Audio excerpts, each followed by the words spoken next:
Otter in Space by Sam Garton. Otter in Space. On Sunday, Otter Keeper took me and Teddy to the museum. The museum is the best place ever.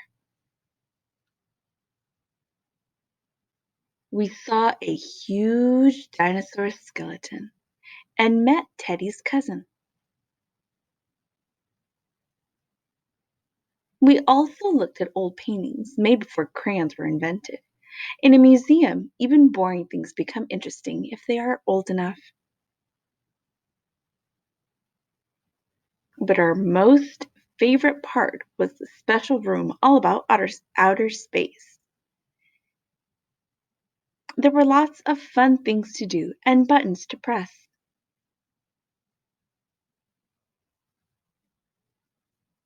Eddie and I got to see real moon rock.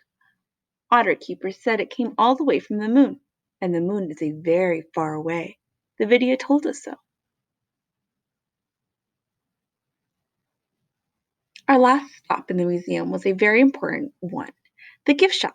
Unfortunately, Otter Keeper said I couldn't buy everything I needed. So I was forced to make some very difficult decisions. On the way home, Kitty and I were a little sad. We had a new spaceship, but we really needed a moon rock too.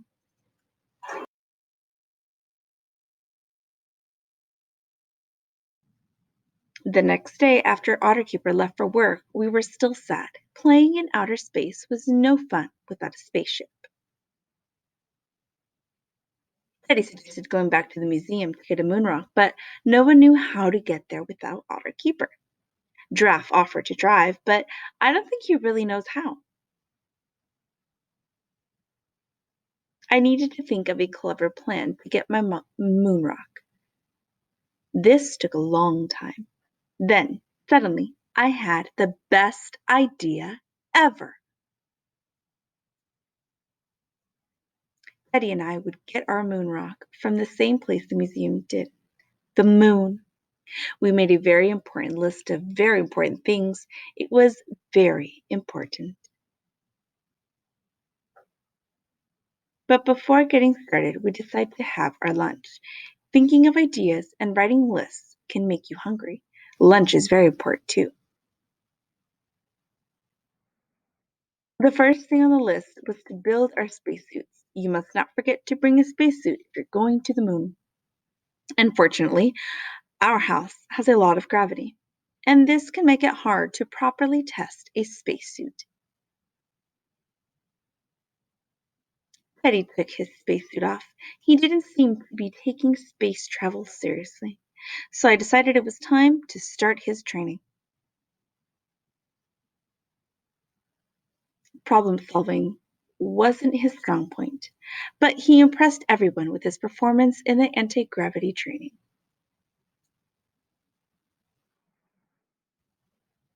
Teddy asked if Giraffe would be coming with us to the moon. I explained that Giraffe, of all people, certainly could not come. Giraffe had a very important job back on Earth.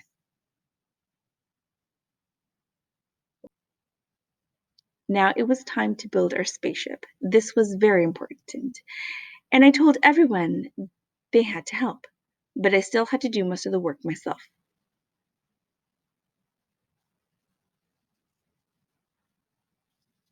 Finally, it was time for launch. Liftoff went very well, but we did have a bumpy moon landing, and my spacesuit got a little broken.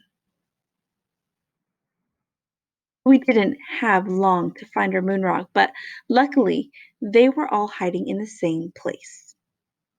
We chose the best moon rock we could find, the biggest one.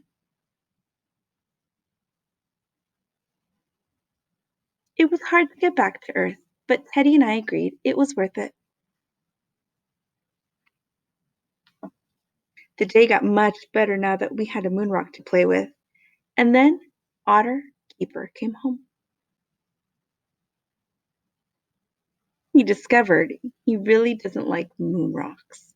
In fact, he was quite upset and said that the moon rock had to go back to where it came from. This was a silly idea. We obviously couldn't get it back to the moon because our spaceship was broken. Otterkeeper said we could discuss what to do with the moon rock at dinner. I kept my spacesuit on the whole time to show I was serious. Finally, Otterkeeper agreed to let us keep the moon rock, but only if we took it outside for a bath.